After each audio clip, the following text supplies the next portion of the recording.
हैं। आज मैं आपसे जो डिस्कशन करूंगा वो है मस्कुलोस्केलेटल के बारे में। इसमें मैं कम से कम 9 से 10 पार्ट बनाऊंगा, जिसमें स्पेशली पूरा मसल्स और जो इम्पोर्टेंट मसल्स हैं ये चैनल से पर्टिकुलर उन स्टूडेंट्स हैं जो कि तैयारी कर रहे हैं नीट के, नर्सिंग्स जो कि सेमेस्टर पैटर्न में हैं, MBBS स्टूडेंट को, तो मैं कोशिश करूँगा कि आपके लिए बहुत ईजी हो जाए। तो मैं स्टार्ट करने से पहले जो हम वीडियो है वो पूरा मसल्स के एनाटोमी, उसकी माइक्रोस्कोपिक स्ट्रक्चर के बारे में देखेंगे, जो कि मैं आपको कोशिश करूँगा बहुत इजी वे में। और तो जो मसल्स टिश्यू होता है, देखो सबसे पहले मेरी आप जो मैं बोल रहा हूँ उसको नोट करना कि जो आपकी बॉडी में केवल 2 ही ऐसे टिश्यूज़ होते हैं जो कि क्या होते हैं, उनमें एक्शन पोटेंशियल की क्षमता होती है। जैसे कि आपका एक तो नर्वस टिश्यू, दूसरा आपका मसल्स टिश्यू। जो नर्वस टिश्यू और मसल्स टिश्यू, इनमें क्या होती है कि रीजनरेट एक्शन पोटेंशियल कैपेसिटी होती है, जो कि एक्साइटेबल होता है कि ड्यूरिंग उसके आपके कोई भी क्रिया होती है तो नर्वस टिश्यू जब से डिपोलराइजेशन होता है तो वो क्या होता है कि न्यूरोट्रांसमीटर रिलीज करता है, और मसल सेल जब भी डिपोलराइजेशन होता है दोस्तों तो वो क्या करता है, कॉन्ट्रैक्शन और उसका फेज चलता है। एक्शन पोटेंशियल क्या होता है उसकी हम डिटेल वीडियो इसके आगे ही करेंगे कि मसल्स का डिपोलराइजेशन, मसल्स का एक्शन पोटेंशियल कैसे होता है। तो हम इसमें जो बात कर रहे हैं मसल्स टिश्यू के बारे में, और ये मसल टिश्यू बहुत, इसमें एक्शन पोटेंशियल होना बहुत ज़रूरी है, क्योंकि अगर इसमें एक्शन पोटेंशियल नहीं होगा तो जो एक्टिविटी है, लोकोमोशंस है, पोस्चर है, मेंटेन गेस्चर है, आपका बैलेंसिंग बॉडी और स्केलेटल बोन को सपोर्ट करने के लिए, ये सारा आपके किस में चाहिए होता है कि मसल्स टिश्यू चाहिए होता है। तो अगर अपन मसल टिश्यू को, अगर अपन बॉडी के अंदर, अच्छा 3 तरह की मसल्स होती है बॉडी के अंदर मेनली, आपको स्केलेटल मसल्स, दूसरा आपको जो मिलेगी वो है आपको कार्डिक मसल्स, और थर्ड जो मसल्स मिलेगी वो आपको स्मूथ मसल्स मिलेगी। जो हम डिस्कशन कर रहे हैं वो स्केलेटल मसल्स की डायग्राम के बारे में डिस्कशन कर रहे हैं, स्केलेटल मसल्स के मसल्स फाइबर में कर रहे हैं। तीनों में कंपैरिजन वो हम नेक्स्ट वीडियो में कर लेंगे। स्केलेटल जो मसल्स होती है दोस्तों, वो आपको, जो कि स्केलेटल मसल्स के कुछ करेक्टरिस्टिक्स है कि नाम से पता चल रहा है कि जो आपको बोन से अटैचमेंट होती है वो स्केलेटल मसल्स है, और ये जो होती है वॉलेंट्री मूवमेंट होती है, जैसे आपको हाथ पैर उठाना है, हाथ उठाना है, फ्लेक्शन करना है, एब्डक्शन करना, तो ये क्या वॉलेंट्री मूवमेंट है। तो इसी कारण से स्केलेटल वॉलेंट्री है। वॉलेंट्री जहाँ पे आ जाए इसका मतलब वो क्या है कि सोमेटिक नर्वस सिस्टम की ब्लड सप्लाई होती है। स्केलेटल मसल्स में आप देखते हैं तो इससे लंबी लंबी स्ट्राइटेड अपीयरेंस होती है, ट्रांसवर्स, है ना, और स्केलेटल इसी कारण से इसको स्ट्राइटेड मसल्स भी कहते हैं।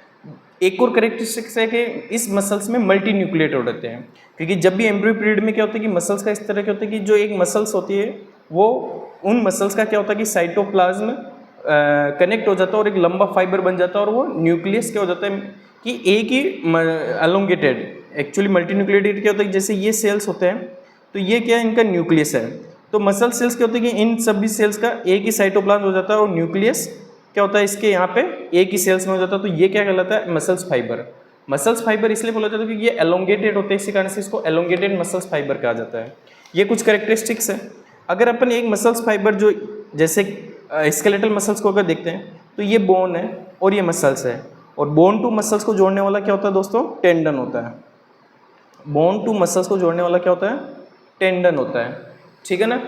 फिर अगर हम बात करते हैं ये मसल्स है, इस मसल्स के अंदर क्या होता है कि आपको इस तरह के बंडल जो कि एक सीक्वेंस में अरेंज है, मतलब बंडल नजर आते हैं, इनको फेसिकुलाई कहते हैं, है ना। अब इन फेसिकुलाई के अंदर आप देख रहे हो माइनर चीजें क्या, अगर इस फेसिकुलाई को जूम करते हैं आप तो आपको क्या दिखता है कि एक ये एलोंगेटेड मसल्स फाइबर, इसके अंदर ये मसल्स फाइबर मायोफाइब्रिल कहलाते हैं। ये मायोफाइबर है, इसके अंदर जो लंबे लंबे बंडल है वो मायोफाइब्रिल कहलाते हैं। इसकी जो कवरिंग है पूरी मसल सेल्स की वो क्या कहलाएगी दोस्तों, आपको एपीमाइसिन। इस वेसिकल्स की जो कवरिंग है वो पेरीमाइसिन, और इस बंडल की जो कवरिंग है वो एंडोमाइसिन। ध्यान रखना,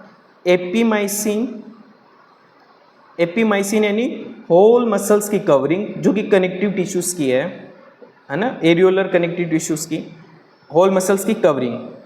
जो आपका पेरीमाइसिन है वो किसकी कवरिंग है, पेरीमाइसिन वो है आपकी फेसिकल्स की, और जो आपका एंडोमाइसिन है वो किसकी कवरिंग आपकी दोस्तों? मायोफाइब्रिल की। किसकी दोस्तों? मायोफाइब्रिल्स की कवरिंग होती है आपकी ये वाली। अब अगर इस पर्टिकुलर इस मायोफाइब्रिल को अगर आप जूम करके देखते हैं तो इसके अंदर कुछ बैंड नजर आते हैं, ए बैंड टाइप्स। इसमें क्या होता है कि फिलामेंट्स, प्रोटीन की फिलामेंट्स है। क्योंकि अगर आप सोचो दोस्तों, अगर किसी को मसल्स को कॉन्ट्रैक्शन करना है, रिलैक्सेशन करना है, तो उसमें कुछ कॉन्ट्रैक्टाइल प्रोटीन भी होने जरूरी है, कुछ रेगुलेटरी प्रोटीन चाहिए। क्योंकि जब कॉन्ट्रैक्शन होगी तो मसल्स का मूवमेंट होगा, जब रिलैक्सेशन होगी तो मसल्स रिलैक्सिंग रेस्टिंग फेज में आप रहोगे। तो दोस्तों यहाँ तक समझ में आ गया। अब जो मैं बता रहा हूँ, अगर आप एक मायोफाइब्रिल्स को अगर आप जूम करके देखते हैं, ये एक पर्टिकुलर मायोफाइब्रिल है, तो इसमें कुछ डार्क बैंड नजर आते हैं, कुछ लाइट बैंड नजर आते हैं। एक्चुअली होता क्या है कि ये जो डार्क बैंड ये जो देख रहे हैं आप, ये पर्टिकुलर क्या कहलाता है? सार्कोमियर कहलाता है। क्या है दोस्तों? जो सार्कोमियर, इसमें क्या होता है कि एक्चुअली मायोफाइब्रिल में एक ट्रेन के डब्बे की तरह खांच इस तरह से बने होते हैं। तो ये जो लाइनिंग दिख रही है, ये पर्टिकुलर एक डब्बा क्या है? सार्कोमियर, जो कि एक फंक्शनल यूनिट है सेल्स की। इस सार्कोमियर में आपको इस तरह से होता है कि जो दो लाइनिंग है उसको अपन क्या कहेंगे? Z line. इट इज क्या है? दो जेड लाइन है। इस सार्कोमियर जेड लाइन पे क्या अटैचमेंट है? थिन फिलामेंट अटैच है। क्या अटैच है दोस्तों? ये जो आप देख रहे हैं, ये इस कलर का, ये जो मेरा पेन चल रहा है, ये क्या आपका थिन फिलामेंट है। ठीक है, यहाँ से लेके जैसे कि यहाँ से और यहाँ तक थिन फिलामेंट है। इसके बीच में आपको एक थिक फिलामेंट दिख रहा है, स्काई कलर का, ब्लू कलर का, आपको क्या है? एक थिक फिलामेंट है। तो ये क्या है? जेड लाइन, जिसके ऊपर थिन फिलामेंट है। और ये डॉटेड डॉटेड जो बारीक देख रहे हैं, वो आपकी थिक, इसके ऊपर क्या आपका? थिन फिलामेंट है। जो थिन फिलामेंट है उसका नाम एक्टिन है, जो थिक फिलामेंट है उसका नाम मायोसिन है। मायोसिन, बराबर? यहाँ तक समझ में आया दोस्तों? जो एक्टिन है उसको हम आई बैंड के हिसाब से डोनेट करते हैं, और जो मायोसिन है उसको ए बैंड से शो करते हैं। तो अब आप देखिए, जो जेड लाइन यहाँ से यहाँ तक है, इसके बीच में अगर आप यहाँ नोटिस करेंगे, ये जेड लाइन है, जेड लाइन ये और जेड लाइन, मैंने क्या कहा कि दो जेड लाइन के स्पेस को आप एक सार्कोमियर कह रहे हैं। तो आप यूँ कह सकते हैं एक सार्कोमियर। अब देखिए यहाँ से यहाँ तक क्या है? सार्कोमियर किससे बना है? हाफ आई बैंड, क्योंकि इसका हाफ तो इधर है, क्योंकि ये जैसे कि आपकी जेड लाइन है तो हाफ तो इधर है, हाफ इधर है। तो हाफ तो आई बैंड प्लस पूरा A band plus half I band, ये मिलके आपका क्या बनाते हैं? एक सार्कोमियर बनाते हैं। अब किस तरह से वो रेगुलेट होता है प्रोटीन, वो स्लाइडिंग फिलामेंट थ्योरी, वो मैं आपको नेक्स्ट पार्ट में बताऊंगा। पर ये समझो कि इसमें कुछ लाइट बैंड नजर आते हैं, कुछ डार्क बैंड नजर आते हैं। मायोसिन की वजह से डार्क बैंड नजर आता है और एक्टिन की वजह से आपको लाइट बैंड नजर आते हैं। तो ये थिन फिलामेंट और थिक फिलामेंट है, क्योंकि ये दोनों क्या है? आपके कॉन्ट्रैक्टाइल प्रोटीन कहलाते हैं। क्या कहलाते हैं? Contractile protein. मैं आपको नेक्स्ट वीडियो में जो स्लाइडिंग फिलामेंट थ्योरी डिस्कशन करूंगा, उसमें ये बताऊंगा कि इस कॉन्ट्रैक्टाइल प्रोटीन की क्या खासियत है कि ये जब भी आपस में मायोसिन एक्टिन के पकड़ता है, तब क्या होता है कि मसल्स कॉन्ट्रैक्ट हो जाती हैं। और अब आप हमेशा कॉन्ट्रैक्ट होकर तो नहीं रह सकते ना, अगर आपकी मायोसिन एक्टिन को पकड़े रहेगी तो हमेशा मसल्स कॉन्ट्रैक्ट रहेगी और आप क्या होगे कि एक रोबोट की तरह चलोगे, मतलब अकड़ के चलोगे। तो ये क्या होता है कि डी अटैचमेंट भी होता है, क्योंकि इस एक्टिन से अटैच हुए दो फिलामेंट और होते हैं, ट्रोपोमाइसिन और ट्रोपोनिन। किस तरह से इसका एक्शन पोटेंशियल होता है वो आपसे आगे मैं इसके नेक्स्ट चैप्टर में डिस्कशन करूंगा। फिर उसके आगे मैं तीसरे पार्ट में न्यूरोमस्कुलर जंक्शंस के बारे में बताऊंगा, जिसके बारे में, और न्यूरोमस्कुलर जंक्शन और उस पार्ट के अंदर पर स्पेशलाइज फंक्शंस क्या क्या हैं वो उसके अंदर पर डिस्कशन करेंगे। ठीक है दोस्तों, तो ये आपको एक बार मैं वापस बता देता हूँ कि क्या है इसके अंदर। आपको स्केलेटल मसल्स तीन, देखो पूरा मैं ओवरव्यू बता रहा हूँ, सुना दोस्तों। मसल्स और नर्वस टिश्यू ऐसे टिश्यू हैं जो दोस्तों डीपोलराइजेशन होता है।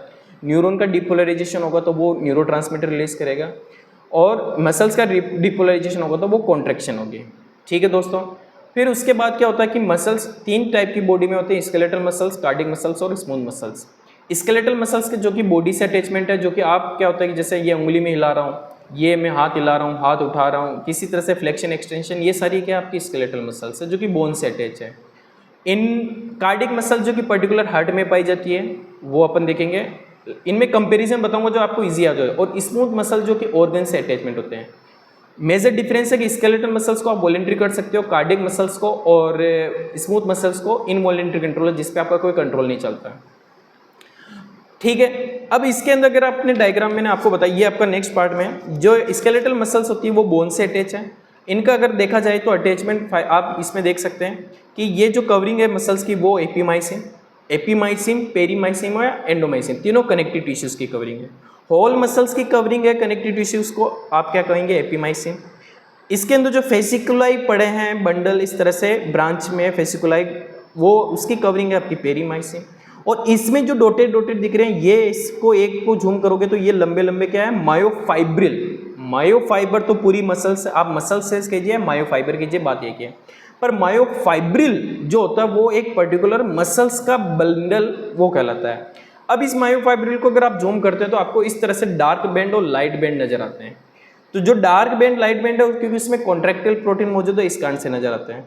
तो ये क्या होता है कि इसमें अगर मायोफाइब्रिल में क्या होता है कि एक डब्बे जैसे दिखते हैं आपको, खांस दिखती है तो दो जेड लाइन दिखती है आपको, ये पर्टिकुलर, तो इसके बीच के ये पूरा क्या हो गया, सार्कोमियर हो गया। एक सार्कोमियर, दो सार्कोमियर, जो कि एक फंक्शनल यूनिट है, ठीक है ना। तो इसमें क्या होता है कि इस सार्कोमियर के बीच में क्या है आपका ए बैंड मायोसिन के दीजिए, ए बैंड थिक फिलामेंट के दीजिए, और जो कि एम लाइन है वो एम लाइन आपको डॉटेड कनेक्टिव टिश्यू की है, और ये जो जेड लाइन है इसके ऊपर क्या है, थिन फिलामेंट। कंफ्यूज मत हो जाना, जेड लाइन पे थिन फिलामेंट अटैचमेंट है और एम लाइन पे आपका थिक फिलामेंट अटैचमेंट है। ये एच जोन, और क्या होता है कि जैसे सार्कोमियर बन गया half I band, full A band और हाफ आई बैंड। अब ये जो कहता है कि ये जो मायोसिन का फुल लेंथ है वो ए बैंड हो गया, पर ये फुल लेंथ होता है इसको ए बैंड का, पर मायोसिन ने कहा कि जो मेरा जहाँ पे मुझे आई बैंड कवर नहीं कर रहा है, क्योंकि आई बैंड देखो यहाँ कवर कर रहा है इसको मायोसिन को, जहाँ आई बैंड कवर नहीं कर रहा है उसको क्या कह दिया कि ये मायोसिन ने कह दिया कि ये मेरा पर्सनल स्पेस है, तो उसने कह दिया एच जोन कह दिया। क्या कहा इसने, एच जोन। ठीक है दोस्तों, समझ में एच जोन क्या है कि personal space of the myosin is called H zone. Clear कहानी। नेक्स्ट वीडियो में मैं आपको किस तरह से एक्शन पोटेंशियल होता है वो मैं आपको पूरा समझाऊंगा और बहुत इजी वे में फ्लो चार्ट से समझाऊंगा। अगर दोस्तों वीडियो पसंद आई तो चैनल को सब्सक्राइब कीजिए और वीडियो को शेयर कीजिए। मैं आपके लिए इसी तरह से टॉपिक को इजी वे में करने